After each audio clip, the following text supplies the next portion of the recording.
it's almost like an absence. So it wasn't there. So, and oftentimes my friends that I grew up with would notice that absence and be like, a girl would walk by or something that they would find attractive, and I would still be playing Street Fighter II Champion Edition. This is gonna hurt. It's time for the Suffering Podcast. How often do the definitions of our world betray us?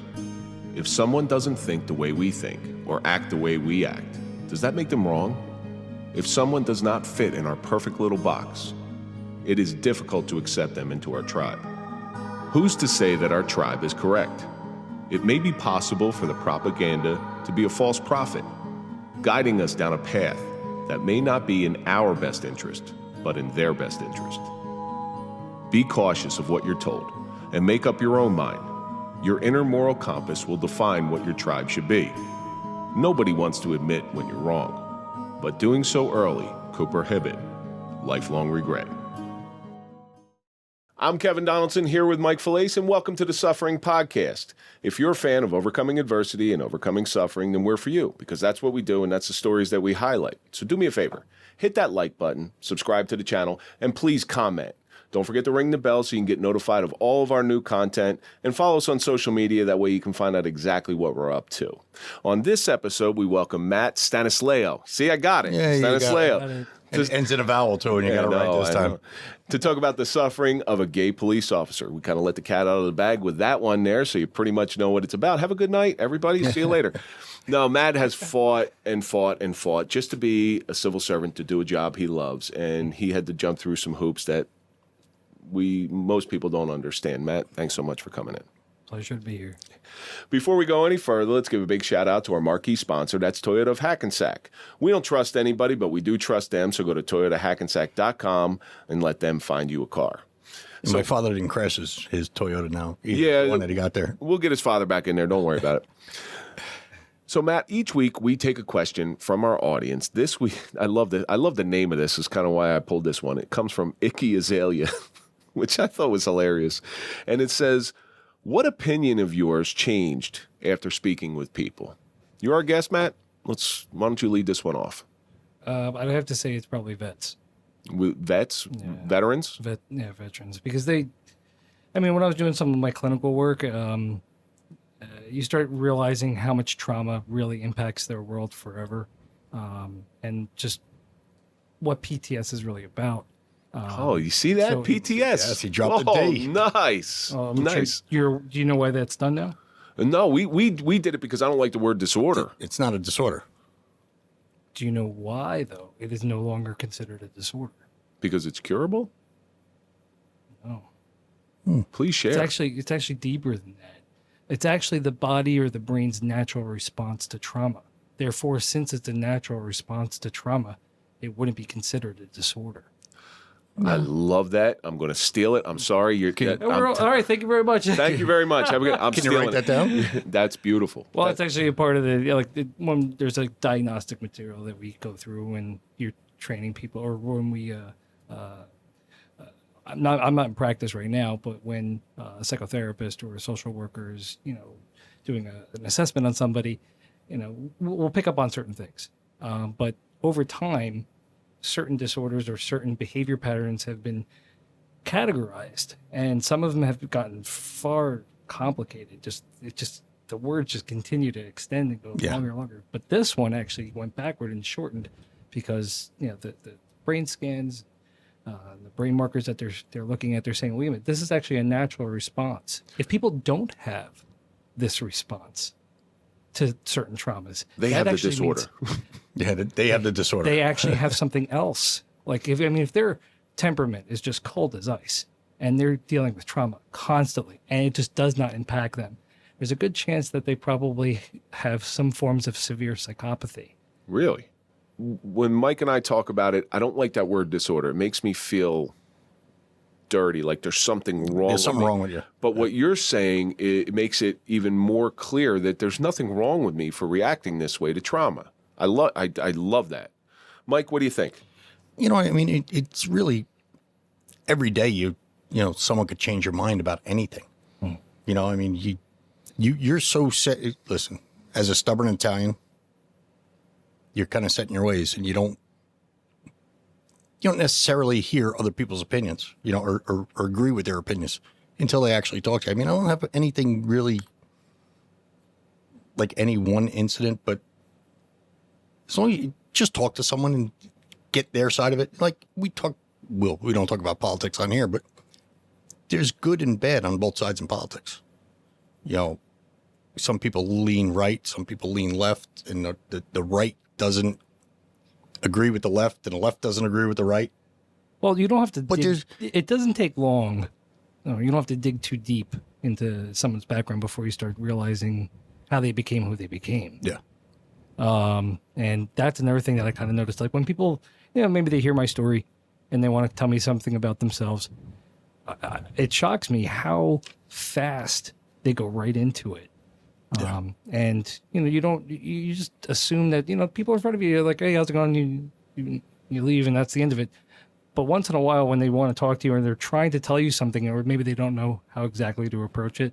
But once you allow them or give them a platform to give you what they're looking to tell you, it never ceases to amaze me how fast they're able to tell you what's been going on in their life. I just think it's going into everything with an open mind. Like I said, you have your set principles. Someone else has other principles. Just listen. No, it's opinions versus beliefs. Yeah, exactly. Okay. So I've heard this many times. I wish I made this up, but there's a big difference between an opinion and a belief. Beliefs are really difficult to change. Opinions can be changed. That's why I try. There's very few things in this world that I have a belief in. I have a belief in my family. I have a belief in God. I have a belief in these things. My opinion on how to. What about me? What? Oh, You have a belief in me?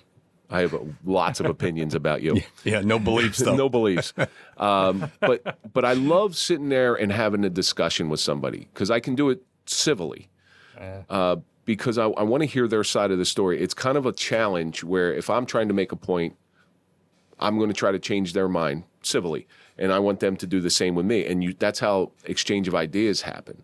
For me, the post-traumatic stress. So initially, when I was trying to figure out what was going on in my brain, I always thought my post-traumatic stress was a reaction to thinking I'm going to die and not dying. And I was very steadfast on that belief that that's what post-traumatic stress is. Mm-hmm. Going down this journey with this podcast and speaking to as many people as we spoke to with post-traumatic stress, I found out that it's so much deeper than that. Every aspect of your life, from how you grew up to what you did growing up, can affect who gets it bad, who has chronic, who has, complex. There's so many different facets to it. For me to tell everybody and openly tell everybody that it's thinking you're going to die and not dying, it was very irresponsible of me to say that because it's so much more. And that's through talking to people.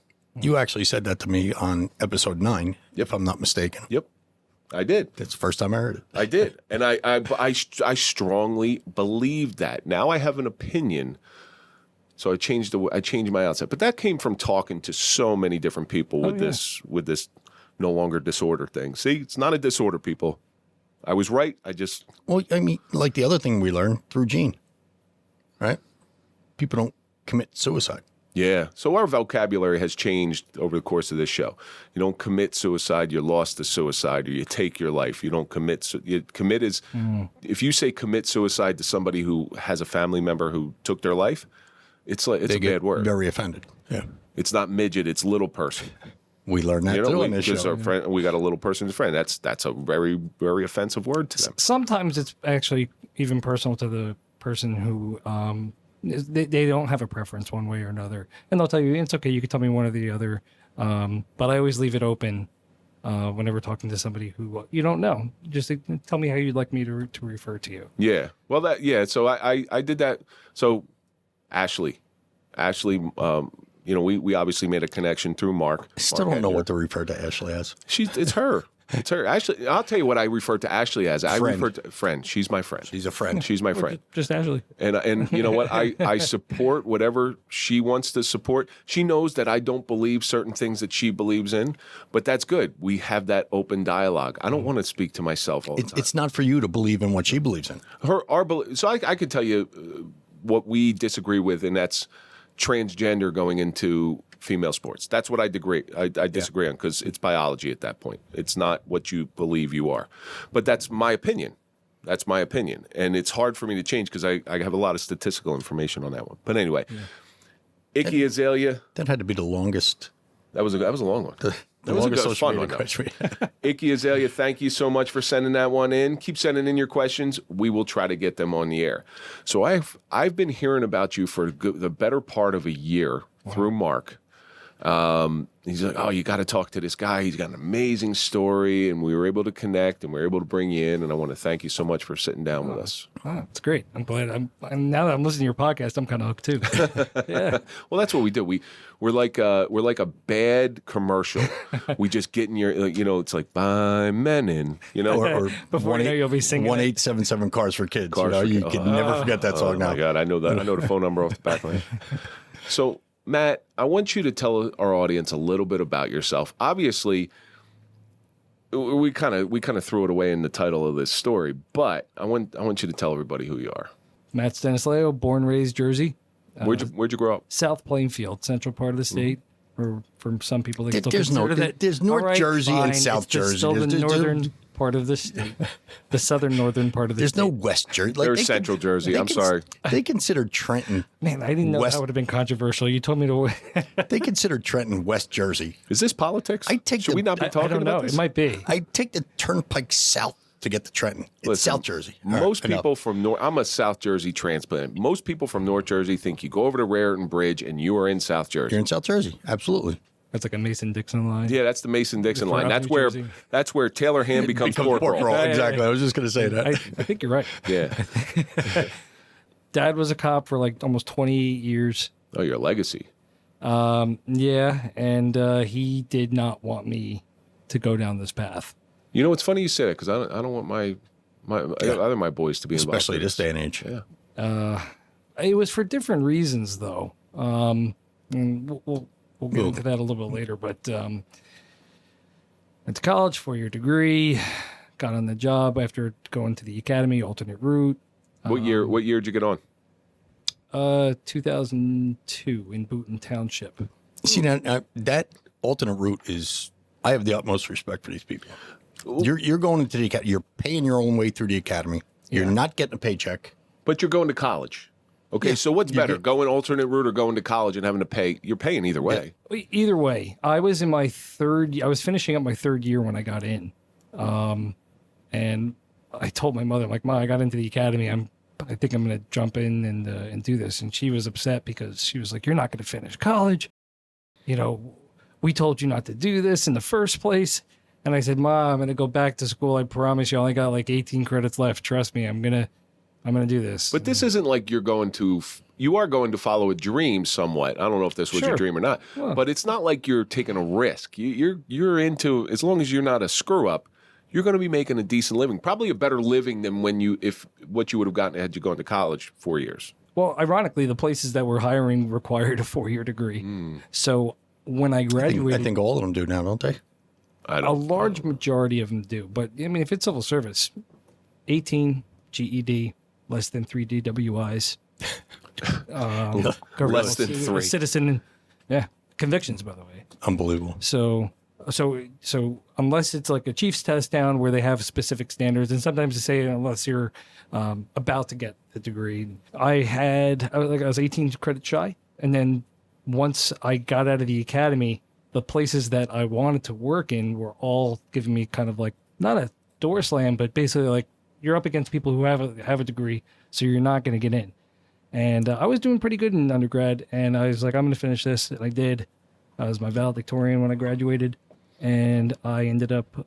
You're not one of those literally- overachiever types, are you?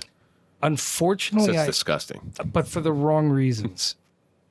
Do you feel like you had to prove something? Oh, absolutely. I can't spell Valedictorian. I can't even say it. Valedictorian. I can't spell it. Never mind B1. So, step back. You get into police world. Obviously, we're here to talk because you're gay. Is he really? Yeah, he's gay. If he's not gay, we got to rename this episode really quick. I want to go back into your childhood for a little bit, and at what point did you know that girls weren't for you?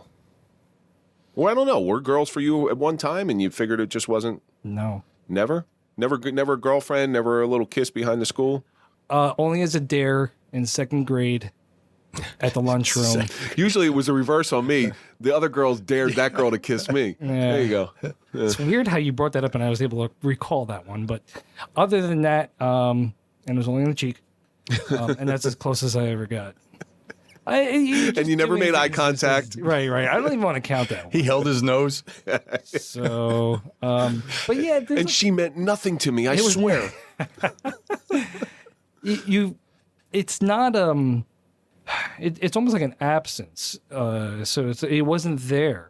So, and oftentimes my friends that I grew up with would notice that absence and be like, a girl would walk by or something that they would find attractive, and I would still be playing Street Fighter 2 Champion Edition. They're all staring at her ass as she walks by, and you're like, and I'm just like still on this game, So, and they're just like, Because I'm very intrigued at why certain people have an affinity towards same sex. Like I'm just I never had that feeling, so it's not something I can relate to. Right. Except if it's him, you're holding yourself back. I am. Listen, I have an unrequited love for Mike, everybody. He went to band camp back in the day. Yeah, but I'm trying to understand that feeling because as this becomes more acceptable, socially acceptable, you're going to find out more and more people were gay that you grew up with, or more and more kids around the neighborhood. And I want to be able to be prepared and have an open discussion with them and understand them. The only way I can describe it is, what felt natural to you is essentially what felt natural to me. Like you said, a girl walks by, your friends are looking at her, right? Yeah. You're not interested. On the other side, if a guy walked by, it would be the opposite then. And it would be the same thing, but just for the same sex. But did you have to keep that in? Because obviously you're telling me your friends were looking at women. And yes. Ironically, my friends didn't care. They knew, actually, I think they knew that I was gay before I did. It's kind of like the Rob Halford thing. So Rob Halford from Judas Priest came out, and he came screaming out of the closet. Sure. Turbo lover. Judas Priest. But when he came out, everybody was like, that kind of makes sense.